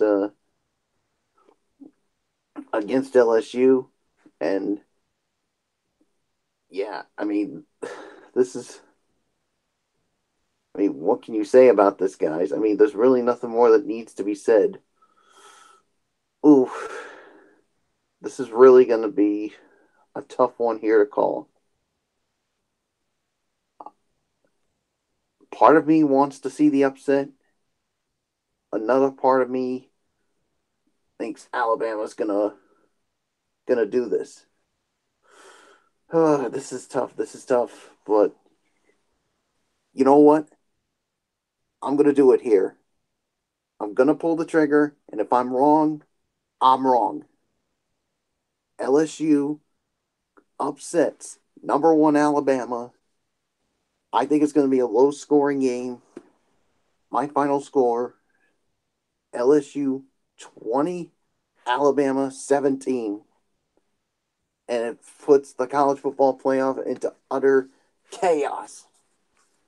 So I got LSU winning. And you know what? If I'm wrong, I'm wrong. Florio, it's yours. Guts ball, my friend. Guts ball. That's all there is to say about that. Any more the words of MF and one of our all-time favorites, Mr. Regis Philbin. That's guts ball, man. Really is. But, oh yeah, you're wrong, buddy. I'm sorry to say. With or without Devin White, Alabama is my pick and would have been my pick overall. However, the half-long targeting suspension for the dominant LSU linebacker only adds to the difficulty the Tigers will encounter against Tua Tagovailoa and a blazing Crimson Tide offense. Alabama will defeat LSU. My final score, 34-20, Alabama over LSU. And as I always say after an Alabama win, next victim. That's all there is to say about it. But this next victim will, by God, not be easy. So enjoy your little fantasy, Bullock. I don't see it happening. I really don't. Well, the would I thing be is, surprised? we've No. seen crazy things happen before. This is And true. not only that, but here's the real factor, Anthony. LSU is a legit threat. They've knocked off some big teams up to this point, and trust me, they've had 2 weeks to prepare for Alabama. That is a scary proposition. Yes, I do believe Alabama will win. Yes, I do believe Alabama will get the job done. But boy, they are going to be paying a price and a half. And would I be stunned if LSU does the unthinkable and pulls off the upset and literally turn the college football playoff upside down and inside out? Absolutely. They could. They could single-handedly turn the college football season inside out. You talk about next victim. Who knows? Alabama could get victimized when it's all said and done, and Roll Tide might be rolling on out of the college football playoff if LSU wins. I don't believe it will happen. I'm with you, Anthony. I think Alabama will win this game, but I'm going to tell you, this is not an easy game. This is not an easy matchup, to say the very least. And trust me, I've seen LSU a good amount of the year. They knocked off Auburn out of nowhere. They beat up on Miami in the first game in Jerry World. And that was when we were like, whoa. Now they're going up and they're taking the ultimate test. Well, we'll see what happens. It's going to be a great matchup, no doubt about it. But Alabama will find a way to get the job done. But boy, they're going to pay a price and a half for that game. So nothing more to say. Anthony, it's yours. All right, moving on. A Saturday night ABC game of the week right here. The number 7 Oklahoma Sooners squaring off against the Texas Tech Red Raiders at Jones AT&T Stadium. Normally, this is where we would have Chris Fowler, Kirk Herbstreit, and Maria Taylor. Not here. Instead, we're going to get Steve Levy with Brian Griese and Todd McShay. They will be in that one. And Oklahoma opening up as 13.5-point favorites. Texas Tech should be successful on offense, but the whole stopping Kyler Murray thing is going to be a big problem for them. Oklahoma's baseball-bound quarterback is averaging an absurd 11 yards a play and will torch a decent Texas Tech defense. Oklahoma rolls, but it'll be close. Oklahoma will win 49-35, Oklahoma over Texas Tech in what should be an awesome shootout. Nothing more to say. MF, Oklahoma, Texas Tech. I got Boomer Sooner, 49-35.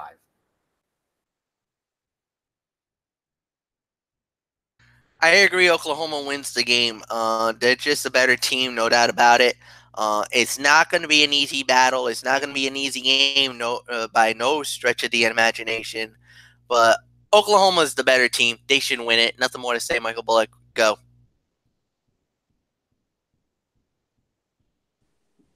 Yeah, I expect Oklahoma to win this one as well. So, yeah, there's nothing more to say. Let's just move right along, Florio.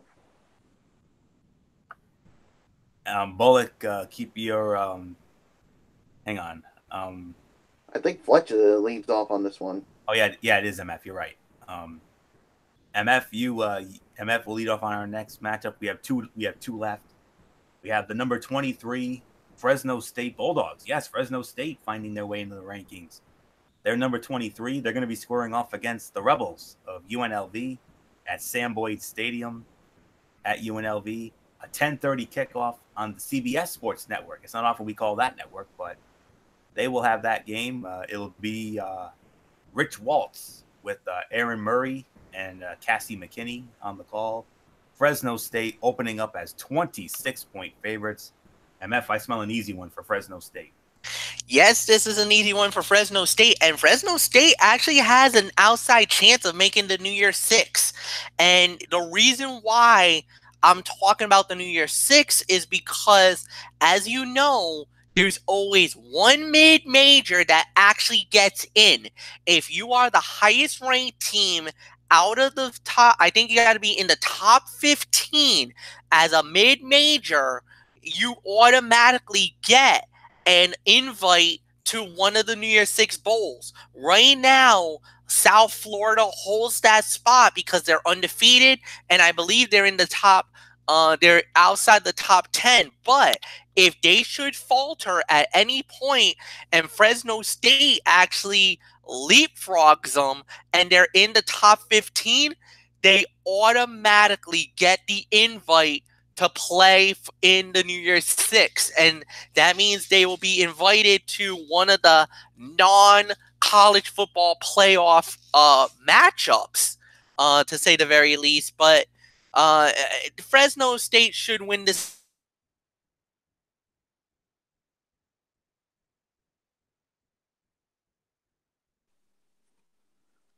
All right. I guess it's my turn. So yeah, I got Fresno State winning this one as well. So yeah, let's just move right along to you, Florio. During the last 4 weeks, UNLV has surrendered exactly 200 points. In Fresno State's 8 games this year, the defense has only allowed 108. Enough said. Fresno State 45, UNLV 17. Final game of the week, 10:45 kickoff on ESPN, Pac-12 After Dark. The number 8 Washington State Cougars at home at Martin Stadium in Pullman, Washington, hosting the Golden Bears of California. Washington State opening up as 9.5 to 10-point favorites. So, Bullock, who you like here? It's obvious. I like the Washington State Cougars to win this one. I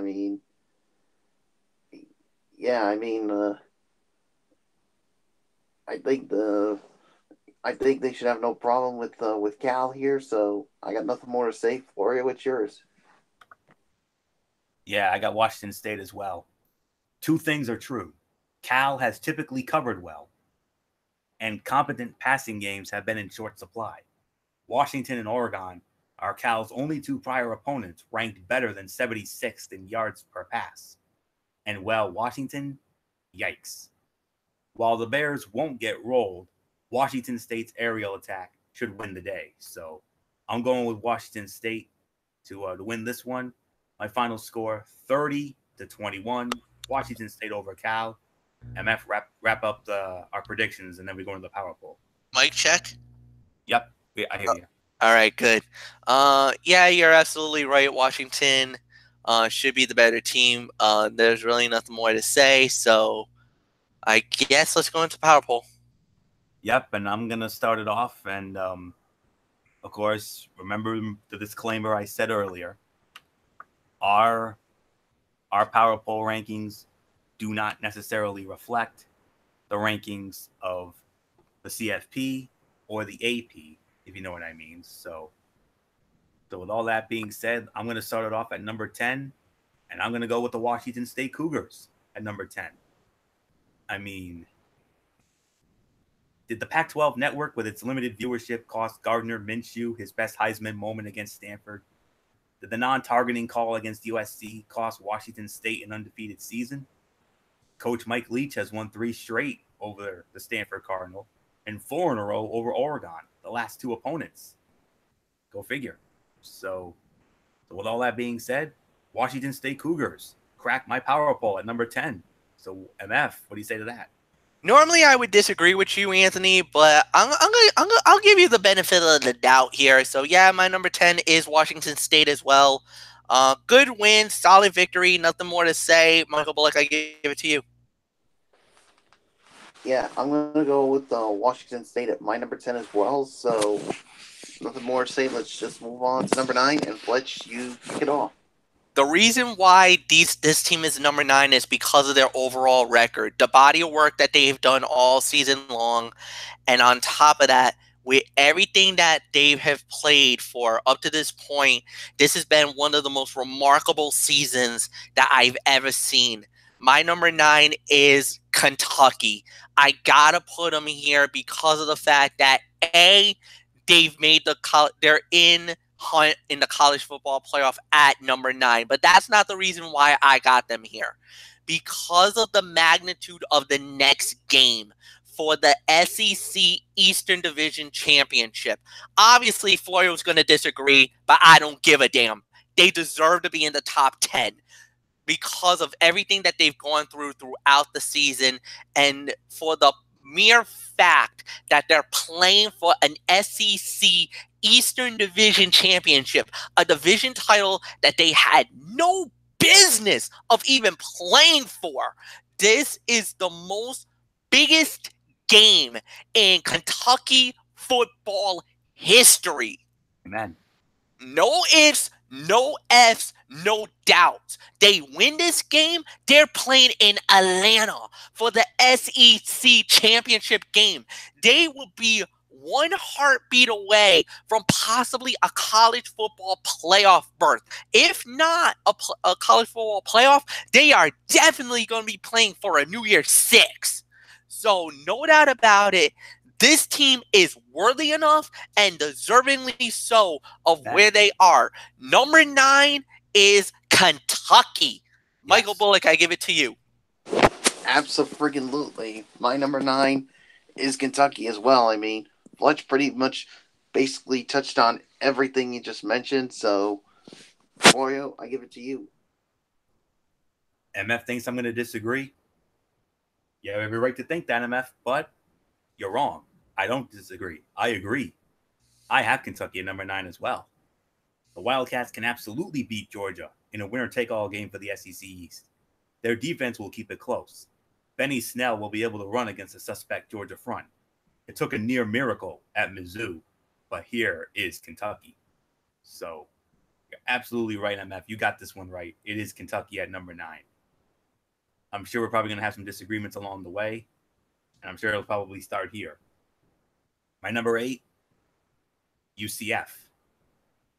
The college football playoff's biggest lightning rod awaits its standing in the first. Oh well, we already knew how they ranked in the CFP inaugural rankings, number 12, criminally low. But is Mackenzie Milton healthy? I mean, love him or hate him, you have to watch the Knights. Their current now 21-game winning streak is the longest since Alabama won 26 in a row from 2015 to 2016. So it was 20 going in, but it's now 21 because of the fact that they did win. They survived against Temple, and that's another thing I have to take into consideration. So UCF comes in at number 8. I'm sure this is going to be a disagreement, but you know what? Fine. That's what this power poll has been known for this season. So I wouldn't have it any other way. So MF, I know it's probably going to be a disagreement. Who do you have anyway? No, fair enough. Fair point. I'm also including tonight's win as well. So yeah, it wasn't the most glamorous win. It wasn't the most best win out there. Plus, on top of that, there is a little bit of some drawback. There will be some disagreements because there's some teams that had bye weeks. Michigan, Ohio State, they all had byes. So obviously that's going to hurt them. Notre Dame had a bye. Any other time, they'd probably be in top 5. They're going to fall because they're actually going to be stuck in the middle here with some powerhouses. So no, honestly, one of the lone undefeateds that still hangs on by the thread is actually UCF. And no, I actually agree with you on this one. Is because of the fact that, yeah, they haven't really had a glamorous run yet. But I truly believe that they are deserving of the ranking. But I also understand why they were ranked as low as they were. I know a lot of people are angry about the fact, why is UCF at number 12? Well, look who's ahead of them. Georgia, Oklahoma, Washington State, Kentucky, Ohio State. Now, I'll give you Florida. Florida, how on earth are they higher than Florida? That's beyond me. Even I would disagree with that. But some of these other teams, these are all one-loss teams. And I hate to say this, Power 5 conferences. That's the biggest problem of this. And this is one of the biggest gripes I have with the college football playoff. Hell, this is one of the biggest gripes I have with any playoff system, including the NCAA tournament. The total lack of disrespect that they throw at the mid-majors, or the little guys, as we call them. The Power Five gets all the love, all the glory, whatever. Yet the little guy gets swamped and left in the dust. So that's one of the biggest I have, but I respect it. Nothing more to say, Michael Bullock. I give it to you. Yeah, I got UCF at number 8 as well. I mean, you basically made a point. I mean, here's a team that I think it's won 20 in a row going back to last season. And for some reason, I mean, it's like, I mean, yeah, you could say they beat teams that, but teams that they were able to beat. But the thing is, I mean, I just don't get why they're not getting the respect that they deserve. I mean, no matter who you play or no matter how you win, a win's a win any way it is. I mean, if I was running the college football playoff system, you know what I would do, MF? I would put this team in because this team deserves the respect that they deserve. I mean, wouldn't you agree with that, MF? Well, here's the thing. If you're going to play it like that, and I'm going to be real honest with you, if you're going to go that way, the college football playoff right now would be Alabama, Clemson, Notre Dame, and UCF. The reason why I would say that, these are the remaining undefeated teams in college football. There is no other team other than those 4 that is undefeated. Then you decide where you want to rank the 5 through whatever. But the top 4 would be the undefeateds more than anything else. I mean, right now, if we play it like as is, number 1 would be Alabama, number 2 would be Clemson. They got that right. Notre Dame would be 3, and then you would have UCF at number 4. Then 5 would obviously be LSU, 6 is Michigan, and then so forth and so on down the line we go. That's how I would do it if I was running the whole thing. Wouldn't you do that, MF? Yeah, but the thing is look at the criteria you have to have. Strength of schedule, the conference play, your margin of victories. That's now a factor. If some of these teams are low-lying teams that are not legitimate, why do I award you that opportunity of a victory over another team like that? I mean, for LSU's argument, the reason why they're there, look at who they beat. Look at the top. They beat 3 top 25 teams already this year and did them in pretty good fashion. So I'm sorry. I agree with the committee, at least when it's the top 4. We could have this argument another day, another time. I don't want to waste Florio's time, and you're not going to waste my time on this. But we could be arguing until we're blue in the face, and it ain't going to mean diddly squat what's going on. Yeah, but can you say that this team is not getting the respect they deserve? I just said that earlier in when I was giving my thoughts about them. All right, yeah. So, yeah, never mind with that. So, yeah, number 8 is UCF. So, nothing more to say. Florio, it is yours. All right. I believe I let off on number 8, UCF. So MF goes to number 7. All right, Florio. I need to ask you a question. Yes. At number 7, did this team have a bye week, or is this a new number 7? It depends. Tell me who we have. Who was number 7 last week? All right, now I gotta pull up my notes here, my spreadsheet here. I want to say it was the Made in Georgia Bulldogs. Let me just double check that. If that's the Actually, case, no. Actually, I had Oklahoma at number 7 last week. Oklahoma, and I believe what? But no, it was Oklahoma at 7 for me on last week's show, but I moved them up. So All right, so there is a new number 7. Yeah. All right, so I gotta see because I know Michigan did not play last week. Notre Dame did not. Well, Notre Dame played, but I'm not gonna punish them.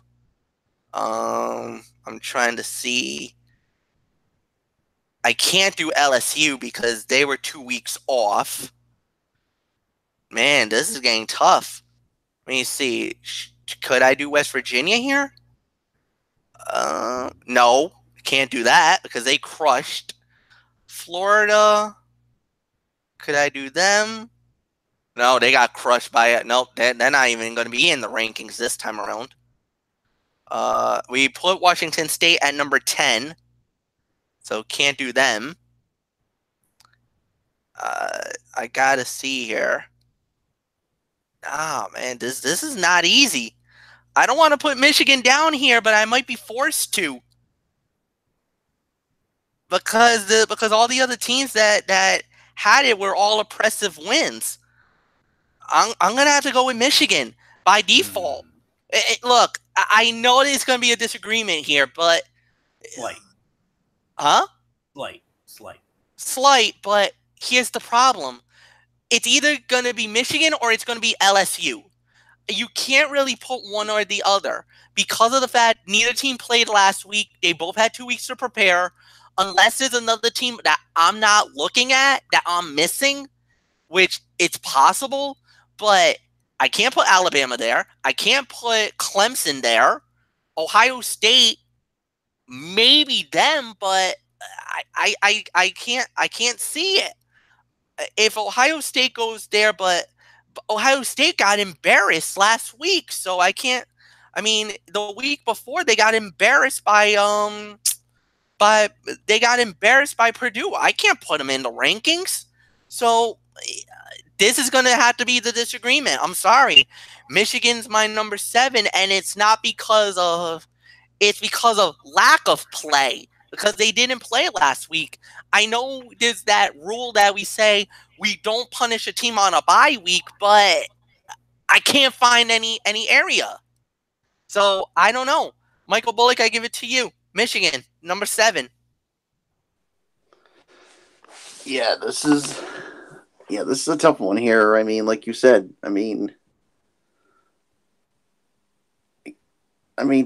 Fletch made some valid points here. Oof, this is not going to be easy, but I'm going to have to go with what he said. I'm going to have to go with Michigan as my number 7 for this week. So I know Florio said that there was a slight disagreement, so I got to ask you, Florio, who do you have at number 7? Made in Georgia Bulldogs. That's the number 7. Why would you put Georgia in when they crushed Florida? That's why. He returned to form. I had him at 10 last week. Oh, okay. I had him at 10. I had Georgia at 10 last week. They're up 3 this week to number 7. Jake Fromm returned to form, throwing 3 touchdowns against Florida. Where was Justin Fields? He did not take a snap. We're going to take all game at Kentucky next. So that's it. It's the Made in Georgia Bulldogs at number 7. That's the team you guys are looking for. Am I guessing that you have Michigan at 6 because of the bye? Yes. Ah, good point. Okay. Yeah. Good point. Yeah, gotcha. He made a good point there. Gotcha. Like I always do. So number 6 is the Michigan Wolverines. You're absolutely right. The Big Ten's best team and nation's best defense welcomes in Penn State. Memories of being blown out at Beaver Stadium last year have to linger. A loss knocks the Wolverines out of the playoff. Michigan at number 6. Wouldn't you agree, MF? You know what? I thought about it. I didn't because, like I said, I was looking for that team, and I was looking around. I didn't see Georgia. I thought Georgia. I was thinking Georgia was going to be higher. So you know what? I'm going to do the flip. I'm going to give Georgia the spot here. I'm going to give them the higher ranking because at least they played last week, and I'm going to reward them for that. And yeah, you're right in one sense. I totally overlooked Georgia. I didn't see them, and that's my fault. That's my mistake. But I'm not gonna punish. I'm not gonna punish Georgia for playing what they did, where Michigan was inactive. So I'm sorry, Michigan. I love you guys. You know I do. But I'm gonna put Georgia here at number 6. I'm not gonna stray away now that I haven't. So. Michael Bullock, I give it to you. Yeah, I'm gonna put the Maine and Georgia Bulldogs at number 6. So, Fletch, you start off with number 5. All right, number 5. This might be. I might actually torch the ground. This might end up being. I might end up starting a World War III in the building, right about now. But I'm gonna say it anyway. Number 5, and I know I'm gonna get a or whatever or some kind of Steve Harvey facial expression or whatnot. Or what? Yep, but I'm gonna say it. It's another team that did not play last week, and they got a big game coming up. So I gotta do it. Number 5, LSU. The reason why I'm putting them here is again inactive. They did not play. They had 2 weeks to prepare for Alabama. This is a big game for them, a big matchup, a big war. The reason why I'm doing that is because I'm gonna tell you my top 4 right now, and this is in no particular order. Oklahoma, Notre Dame, Clemson, and and obviously we know who number 1 is. Number 1 is Alabama. That's a foregone conclusion. But Oklahoma, Notre Dame, and Clemson, where do they rank in my upper echelon in the top 4? That's where my top 4 lies. Obviously, LSU playing where they're playing. Obviously, you're thinking, why would you do that to LSU?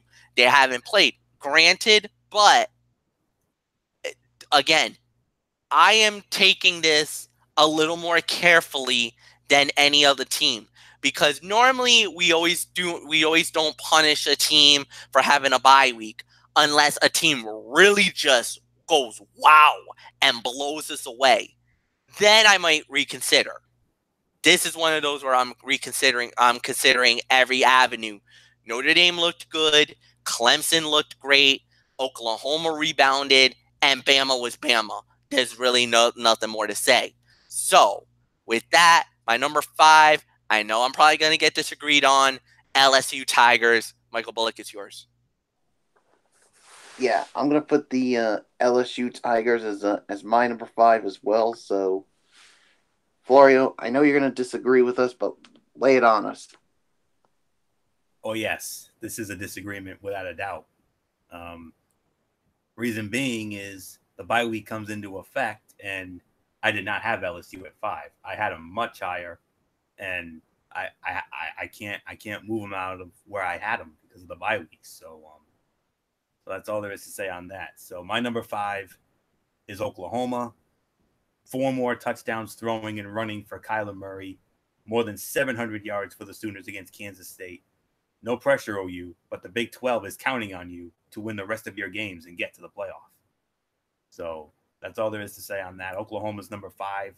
My number 4 is Notre Dame. As expected, the Irish routed Navy 44-22. They outgained the midshipmen 315-72 at halftime. Now comes a very tough game at Northwestern. The Wildcats may play for the Big Ten championship. Who knows? But that's all there is to say on that. I mean, my top three, obviously, their bodies of work just a little more impressive than my team. Trust me, I want to move them up. I really do. But I got to be the man who tells it like it is, and I got to, be fair. So as much as I want to put Notre Dame at the top, that's what I would love to do. I can't. So Notre Dame, I have to reluctantly put them at 4. I can make an argument for them at 3, but the other 3 bodies of work are just that more impressive. So I got Notre Dame at 4. It's reluctant. Believe me, it is. MF, I know you've got them higher, but who do you have anyway? This is where I had Oklahoma. Like I said, my top 3 are foregone conclusions, but you basically made the argument for me for Oklahoma. So you basically where I was kind of hung up on was that particular thing. Obviously, Oklahoma was very impressive. So was Notre Dame. So was Clemson. So obviously, I had to bring them down, and I had to bring LSU down. And the thing is that I didn't really want to do it, but I had no choice in this situation. This is where I stray away from the so-called bye-week rule that I know you love to really try to emphasize and implement, where I'm kind of a stickler for that. Unless the other teams don't prove to be worthy enough of going higher, then I keep that team in the spot. But I'm sorry, the last few weeks, all these other teams that have been playing amazing football, I had no choice but to drop them. Oklahoma goes up to number 4, no doubt about it. Florio, you're right in one sense about Notre Dame being in the 3-4 line, because that's where they are in my ranking. That's where they're going to be. So nothing more to say. Michael Bullock, it's yours. Yeah, I got Oklahoma at number 4 as well here. So there's nothing more to say. Let's just move on to number 3, and Fletch, you lead it off. Notre Dame. Anthony made the point for me. He made the argument for me. There's really nothing more for me to say. So number 3 is Notre Dame. Bullock, it's yours. Notre Dame Fighting Irish is number 3 for me as well. So Florio, I give it to you. I appreciate the sentiments, guys. I really do. But I have Clemson at 3. I mean, one theory on why Dabo Swinney is boat racing teams in an obviously down ACC. With a weekend schedule, Clemson doesn't want to be that 4th seed facing Alabama in the semis. So, but I have to go with Clemson here reluctantly. It was very tough between Clemson and Notre Dame. So that's all I can say there. Clemson is 3. Number 2, this is where I actually have LSU, because I had them at 2 on last week's show. I mean, game of the century 3. The over-under on folks in Tiger Stadium's parking lot starts at 100,000 with Alabama coming to town. No one has been within 22 points of the Tide. This one might be decided with both teams playing in the 20s. So that's all I can say on that. The reason why I had LSU at 2, the bye week rule, I had them at 2 last week. I got to keep them there this week reluctantly. So nothing more to say. LSU is 2. So MF, who you got? This is where I had Clemson at number 2. This was an easy call for me. Doubt about it. I just can't put LSU anywhere where you have them up to this point.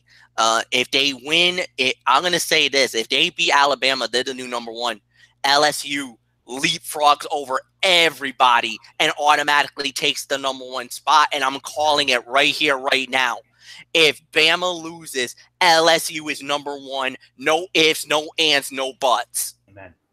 All right? Amen. So just to lay it on the line. So the number 1 spot's up for grabs. If Bama wins, obviously they roll tide and stay at number 1. If LSU wins, then I don't see how on earth we do not put them at number 1. You just knock off the defending national champions and practically ruin their season. Yeah, you're gonna have us noticed. So number 2 is Clemson. Bullock, is yours. Yeah, number 2 is Clemson for me as well. So let's move on to number 1. And I think we're all going to agree on this one, Fletch. Yeah, this is pretty simple. It is Alabama at number 1, obviously. They had 2 weeks to prepare. They were number 1 going into all the rankings up to this point. They have not left that number 1 spot. They basically built a house. They put all their furniture in. They've made themselves right at home in our power ranking at number 1. We'll wait and see what happens. Do they get to keep themselves in that penthouse, or will my kamikaze ninjas have to roll into that number 1 house and start redecorating that for making new reservations and kicking Alabama out of the number 1 spot house, and we might be moving in LSU in that number 1 spot. We'll wait and see what happens, but right now Alabama is number 1. Bullock, it's yours. Yeah, Alabama number 1 for me as well, and I'm gonna agree with Fletch on that one. I mean, if LSU, if they do pull it off, which to me I think they could do it, but we'll wait and see. If they pull it off, LSU's number 1 next week. Florio, what's yours? It's Bama. I have an interesting story here, gentlemen. A game between Alabama's top 2 quarterback commits was nationally televised. Thompson High's Talia Tagovailoa, the younger brother of Tua, rallied from a 28-0 deficit to beat Paul Tyson's Hewitt Trustville squad 63-49. By the way, Paul Tyson is the great-grandson of Alabama legend, coaching legend, Paul Bear Bryant. And MF, you know that awesome ESPN movie we did. We had a lot of fun with a number of years ago, that Junction Boys movie with Paul Bear Bryant. I mean, we know that infamous line. We'll save that for behind the scenes. But nonetheless, it's Bama at 1 for now, at least. So that's it.